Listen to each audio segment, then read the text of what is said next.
भारतीय महिलाओं को पंचायती राज व्यवस्था में कितने % आरक्षण की मांग है? तो 33%। भारतीय महिलाओं को पंचायती राज व्यवस्था में 33% आरक्षण की मांग है।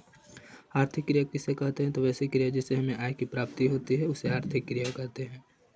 ऐसी क्रिया जिसे हमें आय की प्राप्ति हो आर्थिक क्रिया कहलाता है। अर्थव्यवस्था यह एक तंत्र या ढांचा है जिसके अंतर्गत विभिन्न प्रकार के आर्थिक क्रियाओं का संपादित होता है। अर्थव्यवस्था क्या है? तो अर्थव्यवस्था एक तंत्र या ढांचा है जिससे विभिन्न प्रकार के आर्थिक क्रियाओं का संपादित होता है, उसे अर्थव्यवस्था कहते हैं। कृषि, उद्योग, व्यापार, बैंकिंग, संचार, परिवहन, समाज के सभी आर्थिक क्रियाओं का योग अर्थव्यवस्था कहलाता है। अर्थव्यवस्था के प्रकार 3 प्रकार के: प्राथमिक, द्वितीय और तृतीय। प्राथमिक क्षेत्र इसे कृषि क्षेत्र कहते हैं। इसके अंतर्गत कृषि, पशुपालन, मछली पालन इत्यादि आता है। द्वितीय क्षेत्र इसे औद्योगिक क्षेत्र कहते हैं। इसके अंतर्गत खनिज व्यवसाय, गैस, बिजली उत्पाद, निर्माण कार्य इत्यादि आता है। तृतीय क्षेत्र यह सेवा क्षेत्र के अंतर्गत यह सेवा क्षेत्र कहलाता है। इसके अंतर्गत बैंक, बीमा, परिवहन इत्यादि आता है। देश की अर्थव्यवस्था में सबसे ज़्यादा योगदान है तो तृतीय क्षेत्र का 56%। अर्थव्यवस्था के प्रकार: पूंजीवादी अर्थव्यवस्था। पूंजीवादी अर्थव्यवस्था का तात्पर्य यह है कि इसमें उत्पादन के साधनों का स्वामित्व निजी व्यक्ति के पास होता है और इसका उपयोग निजी लाभ के लिए होता है। अमेरिका, जापान, ऑस्ट्रेलिया पूंजीवादी अर्थव्यवस्था है। समाजवादी अर्थव्यवस्था। समाजवादी अर्थव्यवस्था का तात्पर्य यह है कि इसमें उत्पादन के साधनों का स्वामित्व एवं संचालन देश के सरकार के पास होता है। चीन, क्यूबा।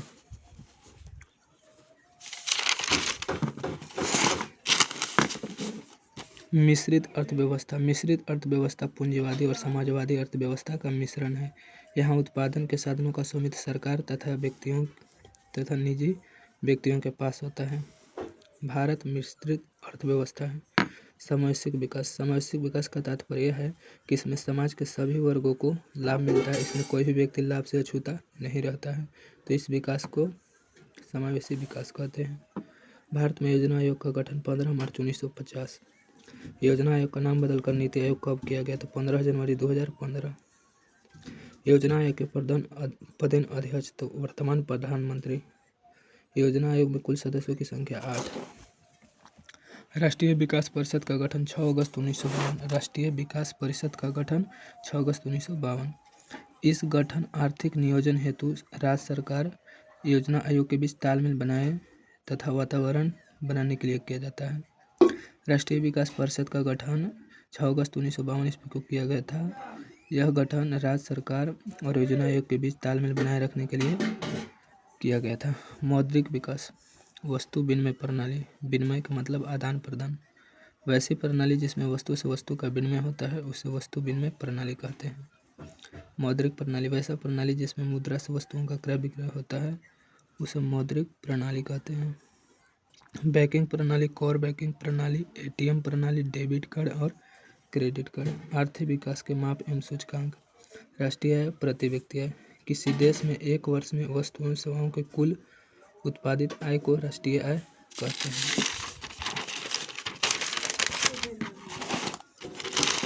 प्रति व्यक्ति आय। राष्ट्रीय आय को देश की कुल जनसंख्या से भाग देने पर जो भागफल प्राप्त होता है उसे प्रति व्यक्ति आय कहते हैं। प्रति व्यक्ति आय इक्वल टू राष्ट्रीय आय बटा कुल जनसंख्या। राष्ट्रीय आय को देश की कुल जनसंख्या से भाग देने पर जो भागफल प्राप्त होता है उसे प्रति व्यक्ति आय कहते हैं।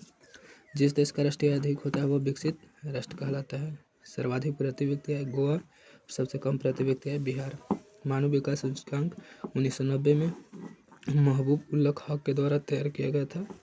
इसमें मानव विकास सूचकांक में देशों की तुलना में शैक्षिक स्तर, स्वास्थ्य स्थिति और प्रति व्यक्ति के आधार पर देशों की तुलना किया जाता है। शैक्षिक स्तर माने शिक्षा, स्वास्थ्य स्थिति मतलब हेल्थ। यह सूचकांक संयुक्त राष्ट्र विकास कार्यक्रम महबूब उल हक के द्वारा तैयार किया गया है। भारत का मानव विकास सूचकांक में 129वां स्थान है और नॉर्वे का पहला। बिहार में जीवन यापन के लिए मुख्य साधन क्या है? कृषि। बिहार के पिछड़ेपन का कारण बढ़ती हुई जनसंख्या, कृषि पर निर्भरता, बाढ़ तथा सूखा से क्षति, आधारित संरचना का अभाव, औद्योगिक पिछड़ापन, गरीबी, खराब विधि व्यवस्था, कुशासन प्रशासन का अभाव। बढ़ती हुई जनसंख्या, कृषि पर निर्भरता। बढ़ती हुई जनसंख्या में तीव्र वृद्धि, कृषि पर निर्भरता। बिहार के अधिक जनसंख्या कृषि पर निर्भर है। बाढ़ तथा सूखा से क्षति, तो बिहार में फसल बाढ़ और सूखा से क्या होते हैं, बर्बाद हो जाते हैं। चौथा, आधारिक संरचना का अभाव है। पाँचवा, औद्योगिक पिछड़ापन, उद्योग धंधा यहाँ पे बहुत कम है। गरीबी है बिहार में बहुत ज़्यादा। खराब विधि व्यवस्था है बिहार में, के जो विधि व्यवस्था है वो बहुत खराब है। फिर कुशासन प्रशासन का अभाव, यहाँ पर जो प्रशासन है बिहार में कुशल नहीं है, बढ़िया नहीं है।